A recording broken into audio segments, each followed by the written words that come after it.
सहनावतु सहनो भुनक्तु सह वीर्यं करवावहै तेजस्विनावधीतमस्तु मा विद्विषावहै। ओम शांति शांति शांति। शंकरं शंकराचार्यं ईशमं बादरायणं सूत्रभाष्य कृतौ वन्दे भगवन्तौ पुनः पुनः।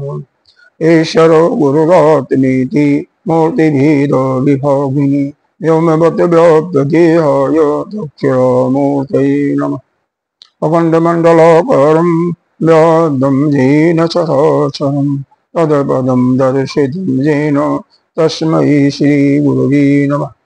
अज्ञानतिमिरान्धस्य ज्ञानाञ्जनशलाकया चक्षुरुन्मीलितं येन तस्मै श्रीगुरवे नमः। गुरुर्ब्रह्मा गुरुर्विष्णु गुरुर्देवो महेश्वरः गुरुर्साक्षात् परं ब्रह्म तस्मै श्रीगुरवे नमः।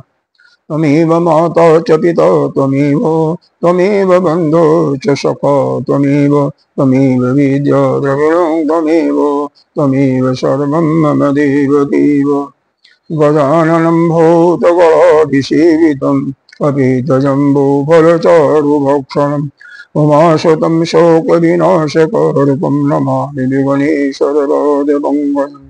अनंत श्री विभूषित प्रातः स्मरणीय वंदनीय अर्चनीय 1008 महानिर्वाणी अखाड़ा की वरिष्ठ श्रोत्रिय ब्रह्मनिष्ठ महामंडलेश्वर एवं उत्तर प्रदेश समाज के अध्यक्ष श्री सदगुरु भगवान के चरणों में कोटि नमन। सभी भक्तजनों के अंतःकरण में विराजमान आत्मस्वरूप परमात्मा को नमन करते हैं। आज हम इस वेदांत सार के कुछ श्लोकों का चिंतन करते हैं, जिसके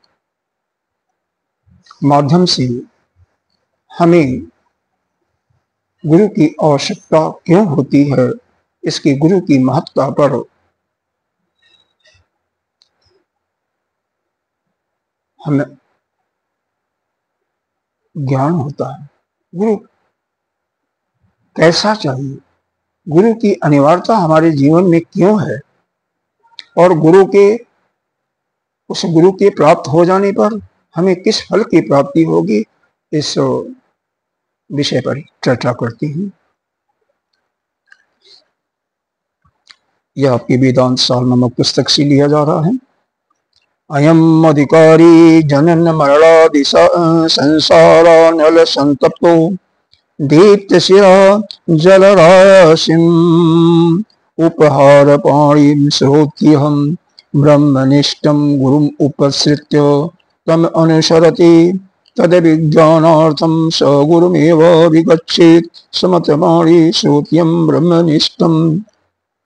यह अंतिम लाइन, तद विज्ञानार्थं सब गुरुमेव विगच्छेत् समतमाणि श्रोत्यं ब्रह्मनिष्ठं, यह मुंडक उपनिषद से लिया गया है, जो कि पहले खंड के पहले बल्ली के दूसरे अध्याय का 12वां श्लोक है। यहाँ पर क्या बताया गया है, आत्मज्ञानी जो अधिकारी है उस पुरुष का कर्तव्य बताया जाता है। भगवान शंकराचार्य कहते हैं, वह आत्माधिकारी पुरुष क्या है, जब यह जो संसार है, संसार में क्या है, इस संसार में इस लोक में जो आता है क्या है, एक दिन जो आया उसकी मृत्यु निश्चित है। तो जो जन्म मरण और यह संसार को हम क्या कहते हैं, दुखालय अनल समान, जैसे अग्नि तपती है उसी प्रकार से यह संसार तपाने वाला है। यह अग्नि अपने अंदर भी तपाती है और बाहर भी तपाती है। तो ऐसा यदि अधिकारी जिसके अंदर जन्म और मृत्यु या संसार की ज्वाला से जो पीड़ित हो जाता है, उसको जो यह ज्ञान हो जाता है कि यह संसार केवल दुख में ही है, वह क्या करता है,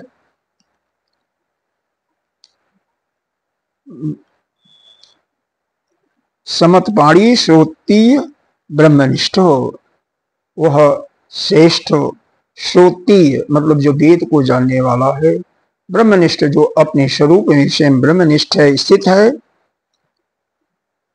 उसके पास कैसे जाता है, उस उपहार लेकर के, उस ब्रह्मनिष्ठ गुरु के पास उपहार लेकर के जाता है।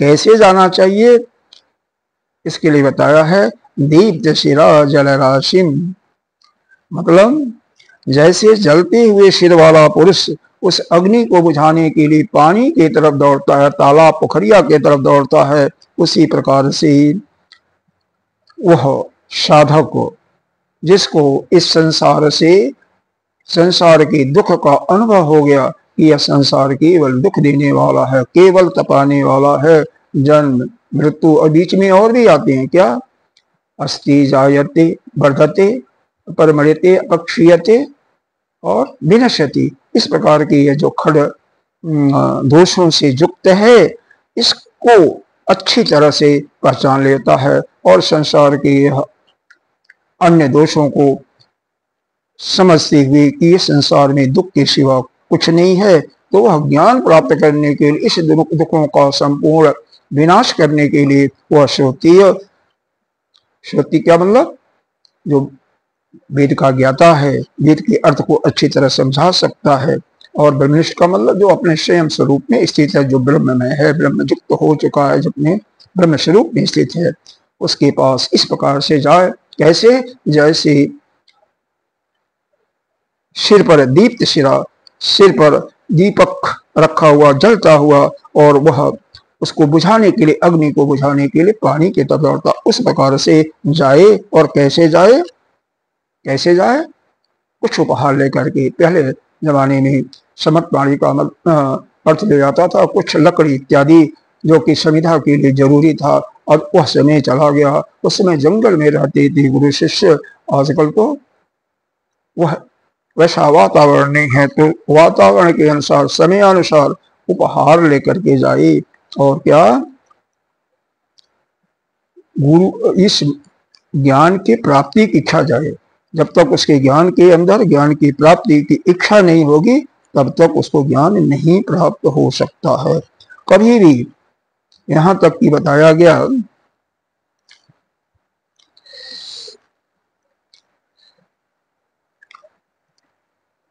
कि शंकराचार्य जी कहते हैं मुंडक भाष्य में, इसी के भाष्य में कहते हैं, इसी श्लोक के, शास्त्रोऽपि स्वतंत्रेण ब्रह्म ज्ञान अन्वेषण न कुर्यात्। वह शास्त्र का ज्ञान भी है, किसी साधक को जो शास्त्र का ज्ञान है, लेकिन उस ज्ञान से युक्त होने के बाद भी उसको स्वतंत्र रूप से उसका अन्वेषण नहीं करना चाहिए, स्वतंत्र रूप से उसका अध्ययन स्वाध्याय नहीं करना चाहिए, हमेशा गुरु के शरण में ही करना चाहिए। यहाँ तक कि कहा गया है, कहीं अन्यत्र लिखा हुआ है कि कोई बहुत विद्वान हो, विचक्षण भी हो, तो भी उसे गुरु की सहायता लेनी ही चाहिए। और गुरु कैसा हो, श्रुतीय, श्रुति अर्थात शास्त्रों का ज्ञाता, वेद का ज्ञाता, और ब्रह्मनिष्ठ अर्थात ब्रह्म आत्मयिक, जिसको अद्वैत बुद्धि की प्राप्ति हो चुकी है, जिसकी अपरोक्ष अद्वैत की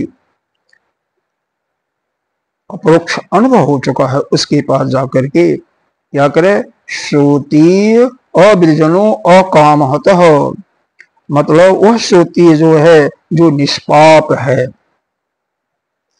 और कामनाओं से रहित है। विद्वानों को प्रश्न होता है क्या, श्रुतियो अविरजनो अकामहत, जो कामनाओं से रहित है और अपापी है, पाप भी निष्पाप हो चुका है, वो ऐसा होने पर उसको क्या जाना चाहिए, फिर वह गुरु के पास जाए। ब्रह्मनिष्ठ का अर्थ है इन सभी कर्मों को त्याग करके जो भली भांत स्थित रहे, पर जगत को बांध कर दे। तो श्रुति का अर्थ यहाँ पर क्या दिया कि अवृजन श्रोत्रिय का मतलब केवल शास्त्र का ज्ञाता ही नहीं, लेकिन ऐसा गुरु जिसके अंदर कामनाएं भी समाप्त हो चुकी हैं, पूर्ण रूप से समाप्त हो गई हैं, और जो पाप वही रहित है, तो ऐसे गुरु का ये पा जाए, क्योंकि ऐसे वह जगत का बाध कर देता है।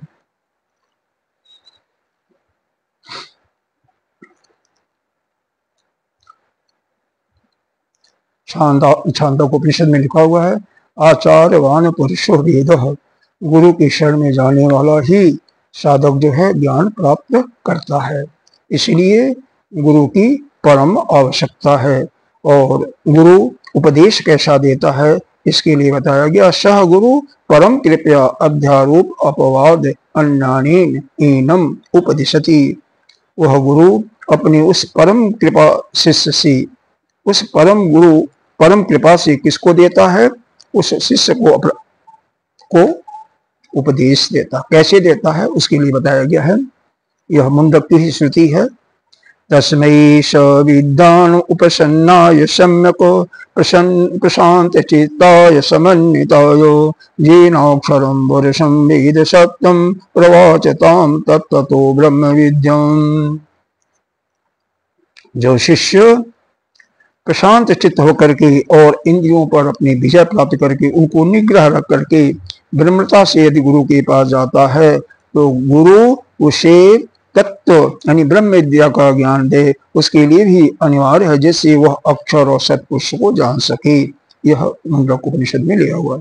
तो जब ऐसा शिष्य होता है, ऐसा साधक जिसमें उसको मुमुक्षुत्व की तीव्र भावना होती है और वह प्रशांत चित्त होकर के अपने इंद्रियों पर विजय प्राप्त करके उसको अपने वश में करके गुरु के पास जाता है, तो वह गुरु कैसे उपदेश देता है, अध्यारोप और अपवाद के माध्यम से उसको उपदेश करता है। अध्यारोप और अपवाद। ब्रह्म इस बात को हमेशा नोट करें कि ब्रह्म विद्या या अपने स्वरूप का ज्ञान प्राप्त करने के लिए गुरु कृपा सबसे महत्वपूर्ण है। जब गुरु के हृदय में कृपा भाव आता है, तभी वह शिष्य को अनेक प्रकार से उपदेश देते हैं। अखंड अगोचर किसका उपदेश देते हैं? जो अखंड है, सच्चिदानंदमय है, ब्रह्म है, उसका उपदेश देकर के ज्ञान कराना सहज शक्य न होने पर भी वह गुरु जो है अध्यारोप और अपवाद विधि से उसका ज्ञान कराता है। अध्यारोप और अपराध सत्य की खोज करने के लिए एक विधि है। इसमें क्या मतलब? अध्यारोप का मतलब, अध्यारोप का तात्पर्य यह होता है, एक श्रुति है बृहदारण्यक की, नेह नानास्ति किंचन, जगत का नानत्व जो दिखाई दे रहा वो कुछ भी नहीं है। इस प्रकार की श्रुतियां केवल अध्यारोपित मिथ्या नाना रूपों की अपवाद कर देती हैं। तो पहले तो एक बार उस पर अध्यारोप करना। अध्यारोप करना का मतलब यह है, जो वस्तु है नहीं लेकिन उसको मिथ्या समझ लेना। जैसे रज्जू पर सर्प है, रज्जू पर वस्तु पर अवस्तु का आरोप ही अध्यारोप करते हैं। किसी वस्तु पर अगर वस्तु नहीं उसका आरोप, जैसे रस्सी है और उस पर सर्प नहीं है, सर्प वस्तु नहीं है, लेकिन सर्प का आपने को भान हो गया, उसका आरोप कर देना, इसी को हम अध्यारोप करते हैं। असर्पभूतायाम रज्जो सर्प रूपवत वस्तुनि अस्ता आरोप अध्यारोप, इसी को हम क्या कहते हैं? अध्यारोप। की वस्तु पर अवस्तु जो वस्तु नहीं है उसका आरोप कर देना।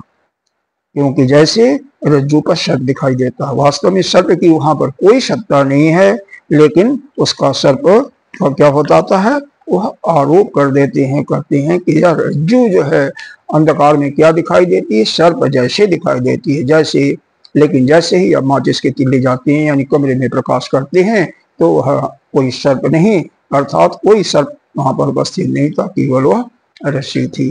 तो इस प्रकार से अध्यारोप और बाद में फिर अपवाद करके उस ब्रह्म का, वह परम सत्ता का ज्ञान कराते हैं। तो बाकी अध्यारोप और आरोप के विषय में, अध्यारोप और उसका अपवाद के विषय में फिर कभी चर्चा करेंगे। आज बस यहीं पर विश्राम लेते हैं। ओम पूर्णमदः पूर्णमिदं पूर्णात् पूर्णमुदच्यते पूर्णस्य पूर्णमादाय पूर्णमेवावशिष्यते।